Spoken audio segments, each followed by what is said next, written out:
Oke, halo guys, and welcome back to my channel Kironima. Di video kali ini kita bakal lanjutin pembahasan web novel atau lanjutan anime untuk season 2 dari anime Shinkanomi.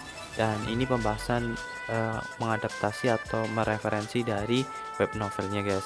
Dan biasanya untuk animenya juga mengadaptasinya dari manga ataupun web novel. Jadi nanti alur ceritanya bakal kurang lebih sama untuk season 2 nya ketika rilis nanti. Dan ini untuk gambaran aja buat kalian yang sudah penasaran banget alur ceritanya gimana, langsung aja kita ke videonya. Tapi sebelum itu, buat kalian yang belum subscribe, jangan lupa subscribe dan tekan juga tombol notifikasi lonceng supaya nggak ketinggalan video terbaru dari channel ini. Kalau sudah, langsung aja, ini dia. 私さ、性格悪いんだよね。照れないでよ。大丈夫でしょ。だって君、弱いもん。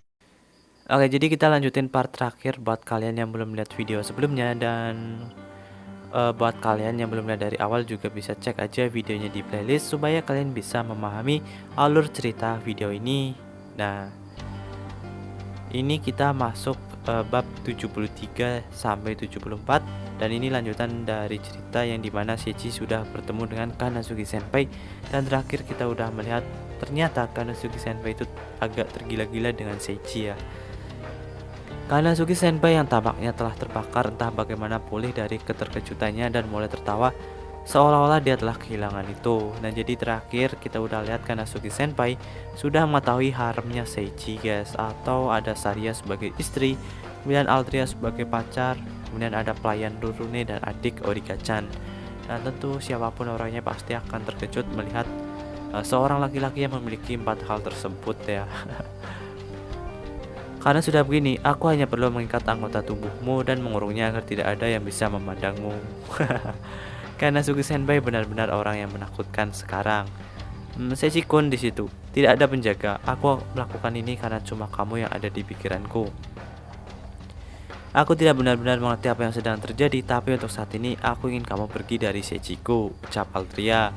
Sementara Al dan Kanosugi Senpai saling melotot, Beatrice dengan takut-takut membuka mulutnya. Bisakah kita makan siang? Tanya Beatrice. Oke, jadi terakhir kita udah lihat scan-nya itu ada di tempat makan guys, atau kantin ya, kantin sekolah di Akademi Sihir Barbados. Beatrice, kamu adalah salah satu dari sedikit orang dengan akal sehat di sini. Wah, iya sih. Otak-otaknya partnernya Seichi itu agak segleng semua ya. Ketika Al dan Kanosugi Senpai menyetujui genjatan senjata sementara, kami memesan makanan di ruang makan lalu duduk di kursi kosong. Origa-chan dan Saria tampaknya tidak terlalu memperpedulikan Kanosugi Senpai. Ketika saya merasa iri padanya, Al bertanya pada Kanosugi Senpai dengan ekspresi serius. Baiklah, siapa kamu? Kamu bilang kamu adalah teman masa kecil Seichi. Seichi dan saya adalah teman masa kecil. Dengan kata lain, mereka yang biasa Anda panggil pahlawan atau Yusa dari dunia lain. Apa? Pahlawan? Tunggu sebentar. Maka itu berarti Seichi adalah... Al mengalihkan pandangannya ke arah Seichi dengan ekspresi heran. Beatrice yang terlibat tanpa sadar memiliki ekspresi yang juga sama. Nah, jadi di sini Seichi itu sengaja menyembunyikan identitas aslinya dan ia belum bisa menemukan waktu yang tepat untuk membicarakannya. Betul. Seichi datang dari dunia yang sama dengan Kanosugi Senpai. Maksudnya Seichi bukanlah eksistensi yang sebesar pahlawan atau hal semacam itu. Al kaget dengan kata-kata Seichi. Saat ini Seichi lebih ramping dan lebih tinggi, tapi kembali ke bumi penampilannya hanya mengerikan. Semua orang membenci Seichi dan melecehkannya karena itu. Meskipun waktu itu sulit, masih ada beberapa orang yang akan menerima Seichi sebagai teman, memberi Seichi kekuatan untuk melewatinya. Untuk menunjukkan penampilan Seichi yang sekarang, Seichi mengumpulkan wujud sendiri dari ingatannya dan menciptakan sihir yang membayangkan di telapak tangannya dan mengeluarkan penampilannya ketika masih di bumi. Ketika Seichi melemparkan sihir yang baru dibuat, sosok lamanya muncul di atas telapak tangan. Pada saat itu, klasifikasi sihir Seichi mengalir lagi ke otak Seichi. Tetapi Seichi tidak memperpedulikannya. Jadi gampang banget sih Seichi bikin sihir baru gitulah ya, tinggal di ingatannya aja diproses, dibuat gitu aja sih. OP parah sih sebenarnya. Tubuh gemuk dan gemuk, wajah kasar penuh dengan jerawat busuk. Meskipun itu tidak memproduksi bau yang sama, tapi itu cukup membuat siapapun jijik secara fisiologis yang melihatnya. Ini aku yang dulu. Sekarang seseorang yang tak berdaya dan selalu diganggu, Seiji-kun. Itu adalah Seiji di masa lalu. Kanasuki Senpai menatap telapak tangan Seiji dengan ekspresi sedih. Aku kira tidak ada harapan sama sekali daripada orang seperti Seiji. Harus ada seseorang yang lebih cocok, lebih pantas untuk Saria dan Al. Nah, ketika Seiji mengeluh, tiba-tiba Aldria memotong perkataan Seiji. Tapi Seiji adalah Seiji, bukan? Soalnya itu adalah hal paling alami di dunia. Tadi perkataan Saria ya. Saria hanya berkata begitu saja, memiringkan kepalanya dengan heran. Seperti yang saya katakan, Seiji adalah Seiji. Apakah itu Seiji masa lalu atau Seiji saat ini? Itu tidak ada bedanya. Bahkan jika penampilanmu berubah, kepribadianmu tidak berubah, kan? Ucap Saria. Ya, kepribadianku tentu saja belum berubah, karena itu Seiji. Aku mencintaimu karena kau Seiji, entah itu masa lalu, sekarang, bahkan mulai sekarang, selalu. Karena itu Seiji dan aku hanya akan mencintai Seiji. Seiji pun tersipu malu saat mendengar perkataan Saria. Dan penampilan Seiji ini bukan berubah secara otomatis ya, tapi karena efek dari buah evolusi yang mengakibatkan perubahan tubuh si Seiji ya. Dan itu pun terjadi pada Saria dan Rurune yang berubah karena buah evolusi. Nah, di sini tiba-tiba Seiji teringat sesuatu. Patrick-san, apakah Anda tahu apa itu benih buah evolusi? Benih evolusi sebenarnya adalah benih fiksi. Fiksi? Ya, itu fiktif karena tidak ada yang tahu dari mana asalnya sama sekali. Lalu bagaimana bisa keberadaan benih evolusi diketahui? Tanya Seiji. Dengan kata lain, benih evolusi awalnya tidak pernah ada. Seiji semakin menjadi bingung. Tapi bagaimana kamu memastikannya? Apakah kamu langsung menanyakannya pada dewa? Ucap Seiji. Kemudian di sini Beatrice menjawab, saya pernah mendengar tentang makhluk yang disebut dewa yang tinggal di tempat seperti ruang bawah tanah dan sebagainya. Tetapi mereka berbeda.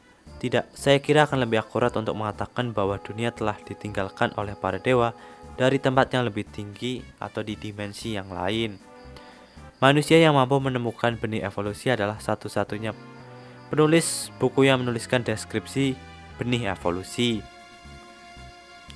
Dan instruktur pedang pahlawan masa lalu, Daki Sinus Seaford. Dan jadi itu adalah orang yang dulu pernah menemukan benih evolusi, guys. Kisah tragedi Xenos di era di mana Dewa Pilar telah disegel, di mana monster muncul dan bencana terjadi, perang meletus dan konflik pecah. Masih dikisahkan hingga hari ini, dia yang dikhianati oleh kerajaan yang dia layani, ditinggalkan oleh istrinya yang tercinta, menghilang dari cahaya dunia ini. Pada saat sebelum dia menghilang, saat dia belum dikhianati oleh kerajaan, dia menemukan benih evolusi, dan kemudian dia tahu ketika dia bertanya kepada para dewa, bahwa benih evolusi adalah sesuatu yang bahkan tidak dapat diprediksi oleh para dewa. Kadipaten menilai bahwa benih evolusi adalah sesuatu yang tidak akan pernah bisa dia tangani. Jadi dia menyerahkannya kepada para dewa.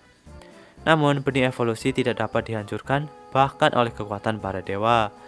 Ada spekulasi di antara para peneliti, tetapi dikatakan bahwa benih evolusi mungkin merupakan produk sampingan dari kekuatan besar yang digunakan oleh para dewa ketika mereka menyegel satu dewa itu ke tempat ini, yang disebut kristalisasi kekuatan. Para peneliti menganggap benih evolusi hanyalah benih fiktif dan belum banyak mempelajarinya. Jadi untuk saat ini teori itu dilanjutkan sebagai penelitian sejarah. Oh, jadi kayak gitu guys, dulu itu benih evolusi mungkin hanya ada di kalangan para dewa yang tahu lah ya. Untuk manusia menganggapnya itu cuma fiktif guys, karena emang jarang yang menemukan. Namun demikian, jika benih evolusi ada di hutan kesedihan tak berujung, itu akan berarti bahwa para dewa melemparkan benih ke hutan itu karena mereka tidak bisa mengelolanya, kan?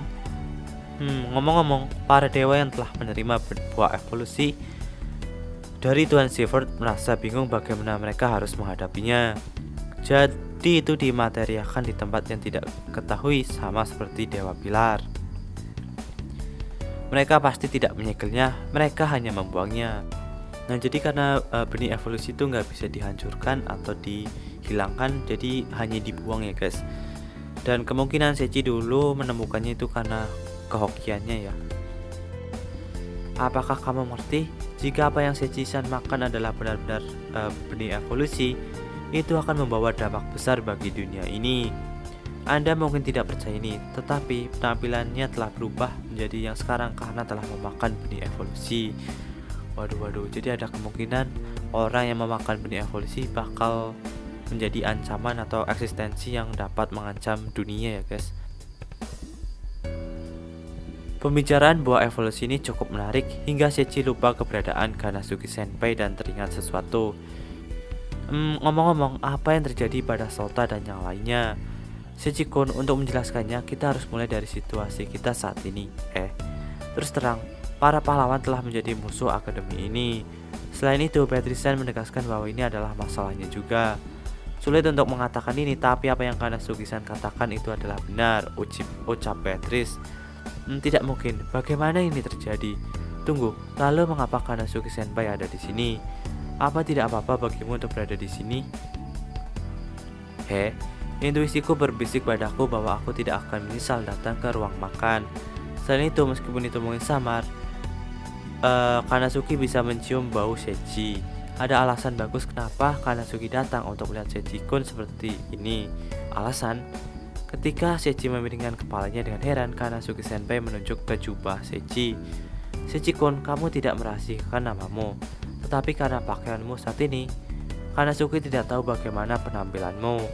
Sechi-kun, alasan kenapa aku datang untuk menemui adalah untuk memberitahumu bahwa aku berharap kamu tidak akan mengkhawatirkan dirimu dengan kami. Apa? Mengapa? Tanya Sechi. Kanasuki tidak ingin Sechi terjerat dengan kami atau berhubungan dengan kami. Kanasuki tidak ingin merusak kebahagiaannya. Bagi saya, kebahagiaan Sechi adalah yang penting. Itu sebabnya Kanasuki tidak ingin kamu terlibat dengan kami. Tidak, aku tidak ingin kamu terlibat dengan para pejabat kekaisaran Kaiser. Tapi karena penampilanmu berbeda, mungkin Sota dan yang lainnya kurang mengetahui. Kanasuki Senpai berkata dengan ekspresi serius di wajahnya, tetapi ekspresinya kemudian berubah menjadi sedih. Kanasuki benci berpisah dengan Sechi bahkan untuk saat. Kanasuki ingin bersama Sechi setiap detik, setiap menit, dan setiap hari, bahkan selamanya. Tapi demi kebahagiaan Sechi, Kanasuki akan menunggunya. Adapun orang-orang yang pernah mengancam Sechi di masa lalu, jadi ini mungkin agak buruk untuk mendekatkan Sechi dengan orang yang membenci Sechi pada masa lalu. Sechi tidak bisa menyangkal ini sama sekali. Itu karena Sechi hanya punya sedikit teman. Bagaimanapun, memang benar bahwa tidak mungkin bagi Sechi untuk mendekati pahlawan lain kecuali Kanasuki Senpai dan yang lainnya. Tidak akan ada masalah bagi Sechi untuk saat ini, tapi itu masih menyakitkan bagi Sechi dalam banyak hal. Karena dulunya dia sering diintimidasi ataupun yang lain-lain. Dan jika Sechi mau sekarang, dia bisa menemui teman-temannya masa lalu dan membalikkan meja. Karena seperti yang kita tahu, Sechi sekarang sudah berbeda dengan yang berada di bumi waktu masa lalu. Tentu saja untuk dari segi kekuatan, menurutku Sechi itu udah paling kuat daripada siswa-siswa yang meremehkan Sechi di bumi ya. Kalau begitu, mari kita bertemu lagi, bukan sebagai Kanasuki Karen, tapi sebagai Kanasuki Karen teman masa kecil, bukan sebagai pahlawan. Setelah mengatakan itu, dia berbalik lalu Sechi menatap punggungnya. Pada saat itu tiba-tiba Sechi melihat gelang yang tampaknya tidak bagus di pergelangan tangannya. Apakah gelang seperti itu sesuatu yang akan dia pakai? Sechi tidak pernah ingat dia memakai gelang seperti itu di masa lalu. Sechi teringat dengan gelang yang sama yang dikenakan oleh Origa-chan atau yang dikenakan di kalung ya, sebagai gelang perbudakan. Dengan tergesa-gesa, Sechi menggunakan skill keterampilan penilaian pada gelangnya dengan tergesa-gesa. Setelah itu, kerah perbudakan. Sesuatu membentak dalam diri Sechi. Waduh, ternyata itu adalah gelang perbudakan dan kita udah tahu ya yang masang itu adalah kekaisaran Kaiser. Oke, jadi sementara seperti itu dulu. Nanti kelanjutannya seperti apa? Apakah Sechi bakal menyelamatkan para pahlawan atau entah kenapa, nanti seperti apa ceritanya? Tunggu aja. Oke, jangan lupa subscribe. Bye bye.